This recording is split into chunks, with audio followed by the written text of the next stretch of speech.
কচির লতি দিয়ে ইলিশ মাছ নাকি ইলিশ মাছ দিয়ে লতি, যেটাই বলেন না, কিন্তু এটা কিন্তু খুব ভালো একটি কম্বিনেশন।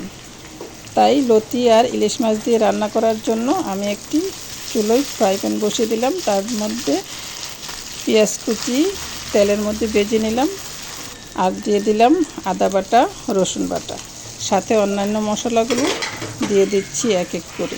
আসসালামু আলাইকুম ভিউয়ার্স, আপনারা সবাই কেমন আছেন? দিয়ে দিলাম জিরা গুঁড়া, ধনে গুঁড়া, হলুদের গুঁড়া আর একটু চিলি ফ্লেক্স। চিলি ফ্লেক্সটা রান্নাতে কিন্তু বেশ ভালো লাগে।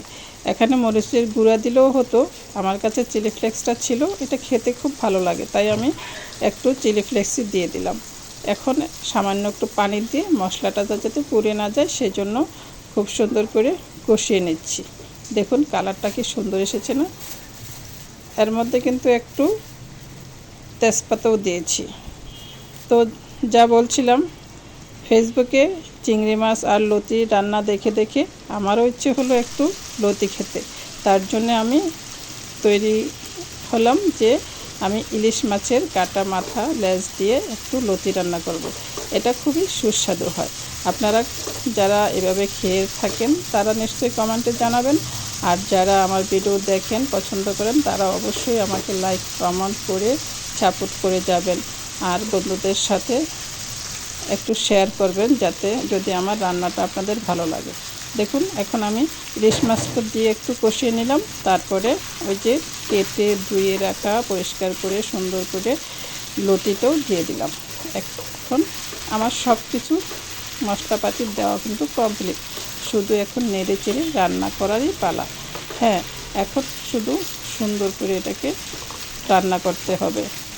এর মধ্যে কিন্তু আর কোনো পানি দেওয়া যাবে না, কারণ হচ্ছে এই যে বাকি একটু গরম মশলা দিয়ে দিলাম, একটু দারুচিনি, একটু এলাচি না দিলে কি হয়।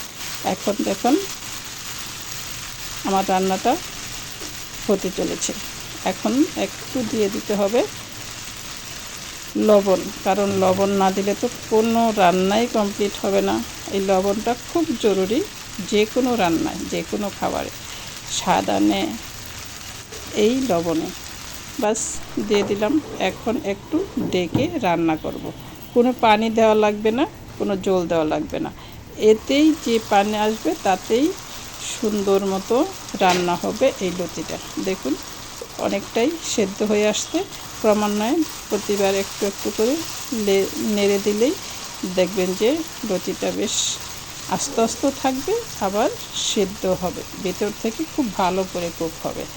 যারা এভাবে রান্না করেন তারা নিশ্চয়ই জানেন লতিটা কত টেস্টি হয়। এই যে দেখুন কালারটা কি সুন্দর হয়েছে, খেতেও কিন্তু অনেক ভালো হয়েছে। আর লতি তো অনেক স্বাস্থ্যের জন্য খুবই উপকারী একটি সবজি। কচুর লতি, কচুরমুখী সব কিছুই কিন্তু স্বাস্থ্যের জন্য খুব ভালো, খুব উপকারী।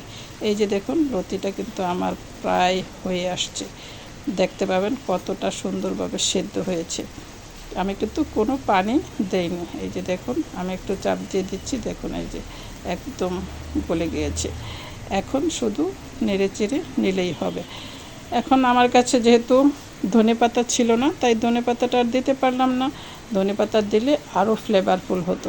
এখনও কিন্তু বেশ ফ্লেভার আসছে। দেখুন কত সুন্দর হয়েছে আমার রান্নাটা, খেতে গরম ভাতের সাথে অসাধারণ লাগে। তো ভিউয়ার্স, আপনারা যারা আমার ভিডিও দেখেন পছন্দ করেন তারা অবশ্যই লাইক কমেন্ট শেয়ার করে দিবেন। তো সবাই ভালো থাকবেন। আল্লাহ হাফেজ।